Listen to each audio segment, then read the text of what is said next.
통합방위법이 얼마 전까지만 해도 통합방위법에서 과락이 많이 났어요.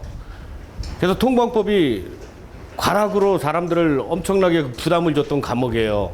그럼 그때의 문제 유형을 보면은 통합방위법이 전부 상황형 문제로 출제가 돼가지고 많은 사람들이 그 상황형 문제에서 다 틀려가지고 과락자가 막 엄청 발생을 했던 게 이 통합방법입니다. 근데 65회하고 66회 이 최근 2회는 통합방위법이 과락을 만들어내는 과목이 아니었고 점수를 주는 과목이었어요. 그래서 이번 시험에서도 통합방위법은 5점 만점 받은 사람들이 상당수가 나와요. 상당수가. 제가 여러분들 성적을 받아보면은 통방법은 만점이거나 한 문제 틀리거나 조금 더 틀리면 두 문제. 즉 원칙형 문제로 내면은 이게 양이 적잖아. 30페이지뿐이 안 되잖아. 그러니까 원칙형 문제 내면은 틀린 사람이 거의 없다는 거야. 틀린 사람이 거의 없이 다 맞춰. 근데 상황형 문제만 낫다 하면 이게 아주 그냥 사람을 환장하게 하는 과목이에요. 그러면 이제 후반기 시험인 67회 때는 어떤 난이도로 날 것이냐. 물론 이제 그 후반기 때 기본적으로 훈련대가 창설이 돼서 그 인원을 충족시켜야 되기 때문에 전반기 때 난이도가 낮게 출제됐듯이 후반기 때도 난이도를 많이 못 높여요. 인원을 뽑아야 후반기에 창설을 한 12월 1일부로 창설을 하니까. 그래서 난이도는 그렇게 높게 나지 않을 것이다. 근데 이제 내년을 준비하시는 분들 입장에서 보면은 내년도에는 난이도가 높아질 수밖에 없어요. 왜? 훈련대 창설이 내년에는 확 줄어 3분의 1로. 근데 지금 이거를 준비하는 인원은 특히 7급 같은 경우 지금 7급 때문에 이번 66회 때도 난이도가 낮아진 거였거든. 근데 지금 이 시험을 준비하는 인원이 작년 대비해서 7급 준비하는 인원이 확 늘었어요. 그 인원이 이번 후반기 때 한 100명 합격을 하고 나서 나머지 한 150명 정도가 후반기로 내년으로 그대로 넘어간다고. 근데 똑같은 난이도로 내년 전반기에 출제를 하게 되면은 선별이 안 되는 거야. 점수 좋은 사람들이 다 몰려있기 때문에. 그러다 보니까 내년도에는 이 통방법이 난이도가 상당히 높아질 것이다. 상형 문제가 많이 포함돼서 날 것이다. 즉 내년도 준비하시는 분들은 지금 65회, 66회의 수준이 통방법의 출제 수준이다. 이렇게 생각하고 공부하시면 안 된다 이거야. 그 이전에 상형 문제가 많이 출제됐을 때를 생각하고 공부를 하셔야 된다는 거예요. 오른쪽 화면입니다. 통방법이 38페이지야. 근데 여기서 중간에 공란 있는 페이지 빼고 나면 34페이지인가 그래요. 즉 양이 그렇게 많지 않아. 근데 이제 출제되는 문제의 항을 놓고 보면은 경계태세 및 통합방위 사태가 4페이지인데 두 문제가 출제돼. 15문제를 기준으로 했을 때. 그럼 뭐야? 2페이지당 한 문제에 출제된다는 거죠. 2페이지당 한 문제. 그 다음에 국가중요시설 취약지가 5페이지야.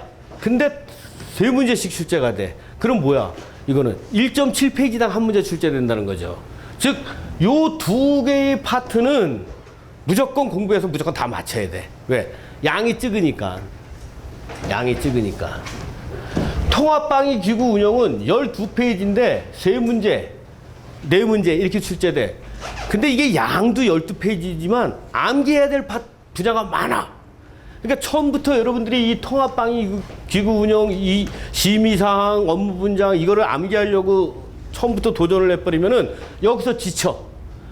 12페이지면 12페이지를 다 외워야 되거든, 통합방위 기구 운영은.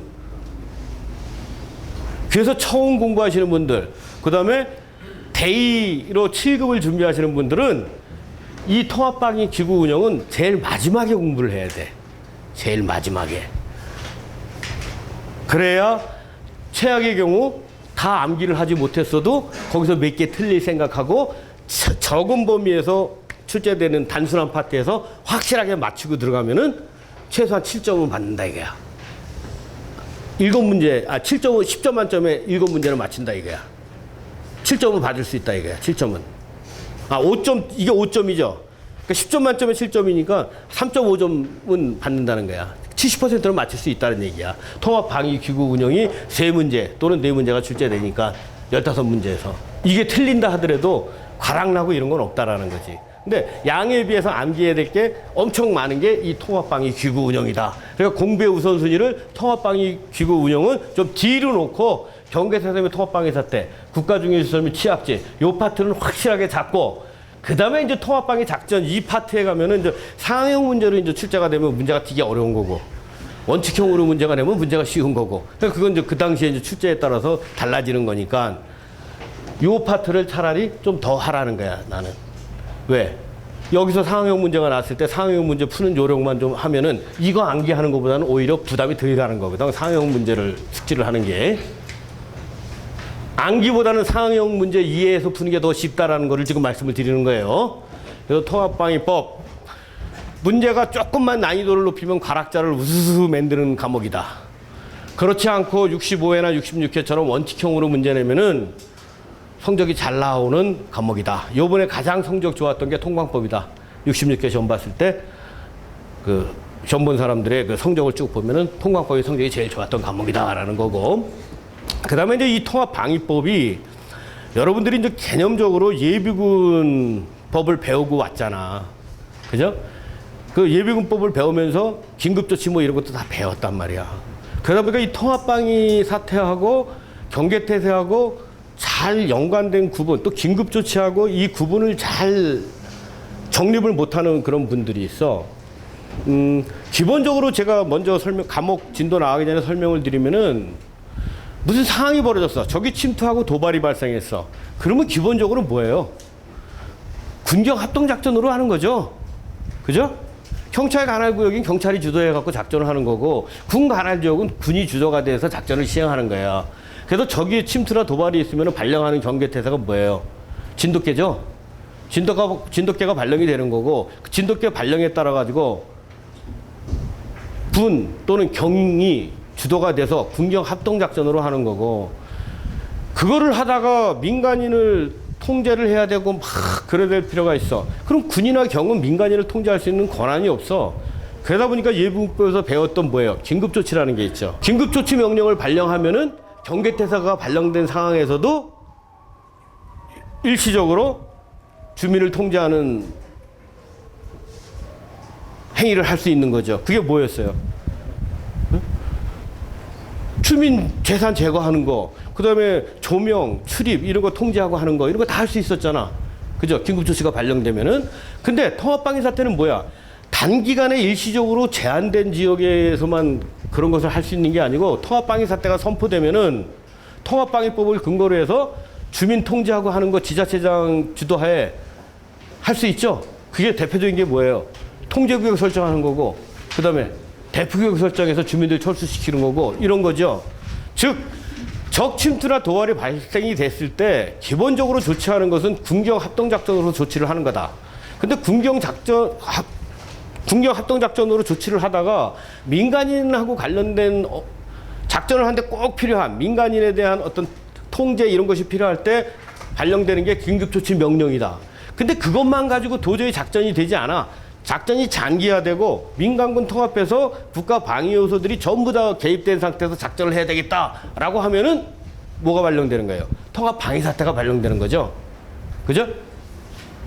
그죠? 그러니까 적 침투 및 도발에 있어서 작전을 하는 데 있어서 비상 명칭으로서는 가장 강도가 높은 게 통합 방위 사태가 되는 거죠. 그죠? 가장 간단한 게 뭐야? 진돗개 발령이고. 그죠? 또 진돗개 발령된 가운데, 즉 경계태세가 발령된 가운데 주민 통제 이런 것을 하기 위해서 필요했을 때 발령하는 게 긴급조치 명령이고 그 관계를 여러분들이 일단 머릿속에 그려야 되는 거예요. 그래서 우리가 지금 통합방위법이 뭐를 하기 위한 거구나라는 것을 알고 과목을 시작을 해야 된다는 거지.